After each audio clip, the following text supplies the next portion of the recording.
Well, so this is Ford's MMC Figo. What's MMC? Well, MMC is what manufacturers internally call a minor model change, and Ford says that this new Figo gets about 1200 new parts, which makes it about 50% newer from the older version of the car. Now, on the face of it, you get a new bumper, you get new fog lamps, and of course you get a new grille, and you also get a different set of alloy wheels, which make this car look a lot more near than before. But the bigger changes have been reserved for the interiors as well as an all-new engine as well. So let's jump inside this car and tell you if it's a better car than the earlier one and is it more desirable than before. But before that, let me just request you to please follow me on Instagram and Twitter.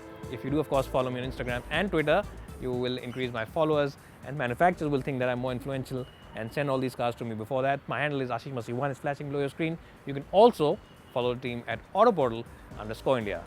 Thanks for watching.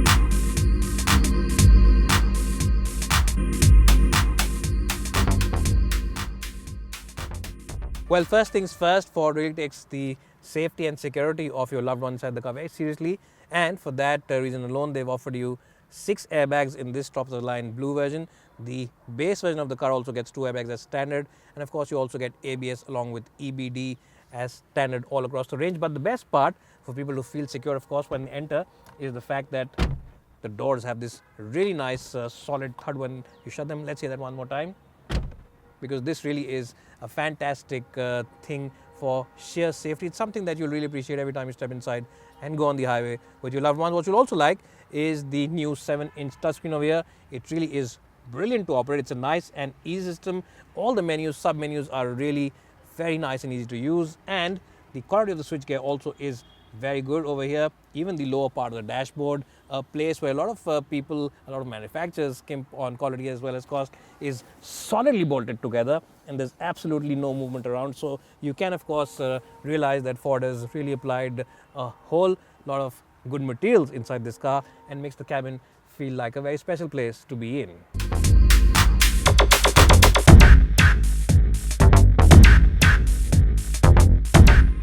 Well, of course, because we are Autoportal, we'll talk about practicality, and the best point about this car is the fact that the front seats have 9 bottle holders. Yes, you get 3 bottle holders in the door bins, you get 3 here in the middle, which makes it 3 plus 3 plus 3, a total of 9, and that's something which is truly appreciable, especially for people who will be on the highway most of the time.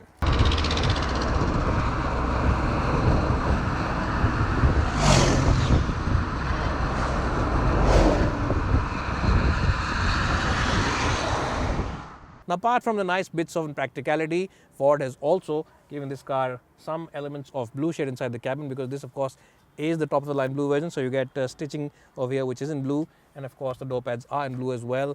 And the seats themselves are very good in terms of comfort. The support for your lower back is good. The support for your under thigh is also very good. So what I'm essentially trying to say is that once you're inside the Figo, not only will you feel safe and secure, you'll also be comfortable, and you'll also get a whole dose of practicality.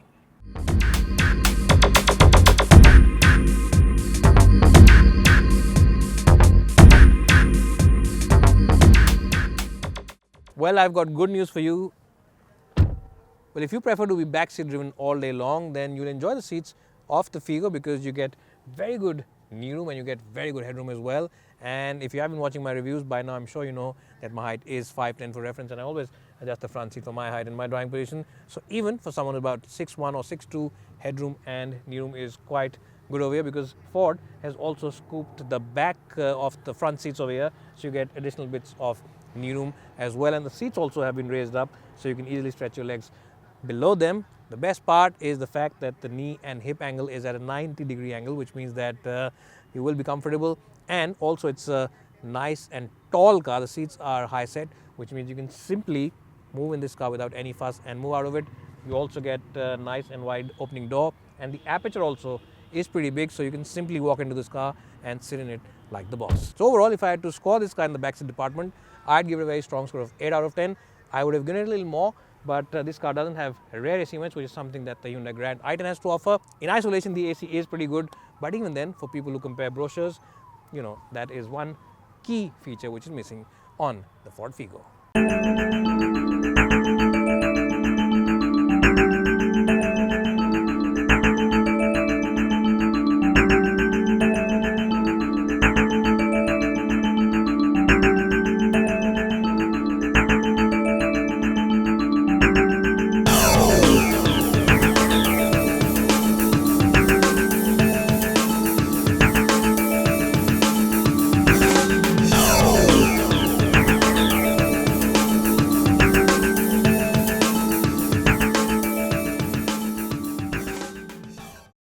If you've been waiting for this part of the review, then I have good news for you. The boot on this car is pretty good. It's ahead of its main rivals, and it's nice and decent shape. There is a huge loading lip though, so you'll have to put your back into it. But ideally, if you have to get away from your home for that weekend trip, it can easily accommodate your luggage in it. And of course, if you are getting your mother-in-law back from the hills after that vacation, it'll accommodate her bag as well. So it is quite decent overall. Well, so the big news on the Figo is the introduction of the new 1.2-liter 3-cylinder engine. In fact, it's not a new engine. We've already seen it on the Freestyle, but now it finally makes its appearance on the Figo. And I have to say that this is a brilliant engine, not only for sheer responsiveness, because it is a very responsive engine, but also for sheer refinement. It can outlast some of its main Japanese as well as Korean rivals for sheer refinement. And what also adds a sense of refinement in the cabin of the Figo is the cabin isolation. This cabin really does isolate you from all the noises on the outside. There's no wind noise, there's no tire noise, and as I just said, there's absolutely no engine noise. Even if you choose the diesel engine version, the 1.5-liter diesel on the Figo, this cabin will truly keep all the noises away. And even the diesel engine doesn't want to become too intimate with you, so all you can hear really is a very distant murmur. It never becomes loud or noisy or buzzy inside the cabin of the Figo. Well, most buyers will also appreciate the very consistent ride of this car. This car has probably one of the best rides on any small car at this price point. In fact, I would stretch out my neck and say that at faster speeds, this is the best car to ride in. It's better than the Maruti Suzuki Swift. It's definitely ahead of the Hyundai Grand i10, and it's definitely ahead of the Tata Tiago as well when it comes to sheer ride comfort. It really is that good. And why do I say that? Well, simply because it offers you a very pliant, very consistent, and very, very cushiony ride, and it'll simply soak up the bumps. It won't trouble you in the least, and it'll offer you a very consistent and very flat ride. Nothing seems to trouble the suspension on the Ford Figo.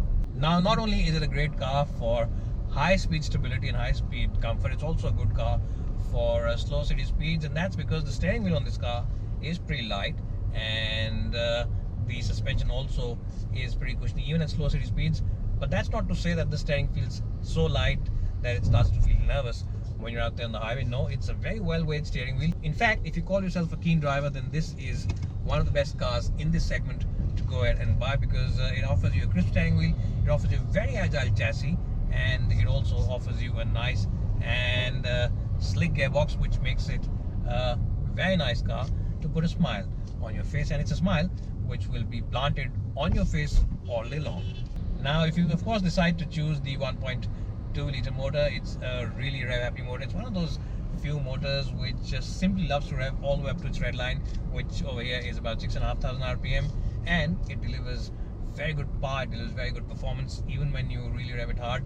And the best part is that it responds very well to your throttle inputs even at lower RPM. So it is a very responsive engine, and it makes the Figo a nice car to drive in the city. Talking about the diesel, even the diesel engine on this car is nice and responsive, and unlike a lot of other diesel engine cars which only start feeling lively after you cross the 2000 mark, this one starts feeling nice and responsive and alert at a much lower RPM. In fact, you'll enjoy driving it from around 1500-1600 RPM, which makes it a very petrol-like engine, and makes it a great car for driving around in the city. Now, of course, if you call yourself a keen driver, then you'll simply love pushing this kind of corners. The steering wheel offers you very consistent feedback, and the suspension, I just said, is phenomenal. The chassis also is very agile, so you can really move directions in this car, and it won't hesitate to do that. In fact, if you push it up the hills and are carving up those corners, no matter which engine you choose, both the engines are phenomenal in terms of power delivery, and the Figo simply puts a smile on your face. And as I just said, it's one of the best cars for people who simply enjoy driving on a daily basis. Overall, in the driving department, I'd give this new Figo a very strong score of 90 out of 100. No matter which engine you choose, you'll always be happy inside the driver's seat of the Figo. Now, for people who are a bit lazy and want to choose the petrol, you can always choose the 1.5 litre automatic version of this car. And of course, that's another engine which we have sampled before, and we really enjoyed it for power delivery. You of course get an automatic gearbox with that, and it is nice and easy to use as well. Well, so all these changes, big and small, make the Figo an even better all-rounder. The 1.2 litre engine now makes it a better car for keener drivers. And of course, if you're in the market for a safe car, for a car which is great to drive, for a car which offers you a comfortable ride, and which is also good in terms of the features list, then the Figo is a great package. So I'll say this in the end, that you should definitely go ahead and take a test drive of this car at a Ford dealership near you. And before you start arguing with me on that and write in the comments that I've taken money from Ford, I'll end this video review right here. It's bye for now, and hope to see you soon.